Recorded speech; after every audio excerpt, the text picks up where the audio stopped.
Hello friend, Bharat की राज्य व्यवस्था में हम लोग बात कर रहे हैं चुनाव सुधार, जिसमें हम लोग बात करेंगे राज्यसभा में चुनाव में बदलाव 2003 और 2010 से लेकर अब तक के चुनाव सुधार के बारे में।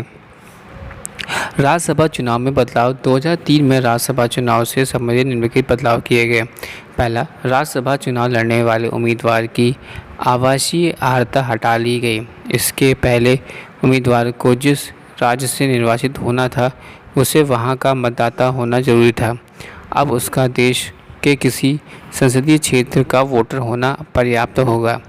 दूसरा, राज्यसभा चुनाव में गुप्त मतदान की जगह खुला मतदान शुरू किया गया। ऐसा राज्यसभा चुनाव के द्वारा क्रॉस वोटिंग पर रोक लगाने एवं पैसों के खेल को समाप्त करने के लिए किया गया। नई व्यवस्था में राजनीतिक दल के निर्वाचक को मतपत्र पर मोहर लगाने के बाद अपनी पार्टी के नामित एजेंट को मतपत्र दिखाना होगा।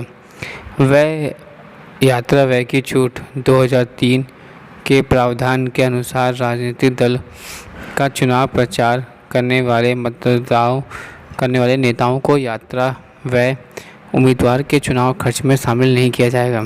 मतदाता सूची आदि की निःशुल्क आपूर्ति 2003 के प्रावधान के अनुसार सरकार लोकसभा तथा विधानसभा चुनाव में मान्यता प्राप्त राजनीतिक दलों के उम्मीदवारों को मतदाता सूची की प्रति तथा आवश्यक सामग्री निःशुल्क उपलब्ध कराएगी। साथ ही चुनाव आयोग को संबंधित चुनाव क्षेत्र के मतदाताओं या मान्यता प्राप्त राजनीतिक दलों के उम्मीदवारों को निर्धारित सामग्री उपलब्ध करानी होगी। राजनीतिक दलों को चंदा लेने की स्वतंत्रता 2003 में राजनीतिक दलों को किसी व्यक्ति या सरकारी कंपनी छोड़कर बाकी किसी कंपनी से कोई भी राशि स्वीकार करने की स्वतंत्रता थी। अब आयकर में राहत को दावा करने के लिए उन्हें 20,000 रुपये से अधिक के हर चंदे की जानकारी चुनाव आयोग को देनी होगी। साथ ही चंदे के रूप में दी गई रकम पर कंपनी का भी आयकर में छूट मिलेगी। इलेक्ट्रॉनिक मीडिया का समय आवंटन 2003 के प्रावधान के तहत किसी मुद्दे को दिखाने या प्रचारित करने या जनता को संबोधित करने के लिए चुनाव आयोग राजनीतिक दलों को केबल टेलीविज़न नेटवर्क तथा दूसरे इलेक्ट्रॉनिक मीडिया पर समान रूप से समय आवंटित करेगा।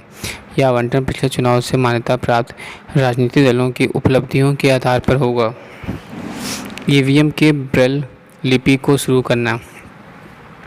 ब्रेल सिंगेज आयोग की दृष्टिहीन मतदाताओं द्वारा किसी सहायक के बिना मतदान करने के लिए उन्हें सुविधा प्रदान करने हेतु ब्रेल लिपि विद ईएमआई को शुरू करने के लिए दृष्टिहीनों के विभिन्न संघों से अभ्यावेदन प्राप्त हुआ।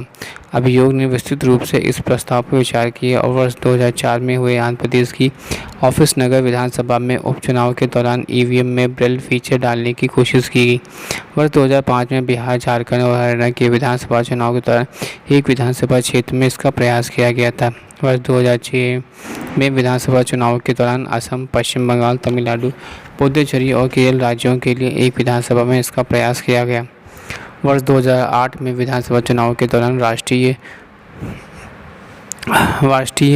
राजधानी क्षेत्र दिल्ली में इसका प्रयास किया गया। आयोग ने 15वीं लोकसभा चुनाव 2009 के आम चुनावों के साथ ही कतिपय राज्यों में विधानसभा चुनावों के दौरान इलेक्ट्रॉनिक वोटिंग मशीन में ऐसी ही ब्रेल फीचर डाला था। 2010 से लेकर अब तक के चुनाव सुधार। एग्जिट पोल पर प्रतिबंध 2009 के प्रावधान के अनुसार लोकसभा और राज्यसभा में चुनाव के दौरान एग्जिट पोल करने और उसके परिणामों को प्रकाशित करने पर रोक लग गई। इस तरह चुनाव आयोग द्वारा अधिसूचित अवधि के दौरान कोई व्यक्ति कोई एग्जिट पोल नहीं कर सकता था। प्रिंट या इलेक्ट्रॉनिक मीडिया या किसी और तरीके से पोल के परिणामों को प्रचारित नहीं कर सकता। इस प्रावधान का उल्लंघन करने वाले व्यक्ति को 2 साल तक के कैद या जुर्माना या दोनों का भागी होगा। एग्जिट पोल का मतलब जनमत सर्वेक्षण है कि वोटरों को किस तरह वोट किया गया, फिर चुनाव में सभी वोटरों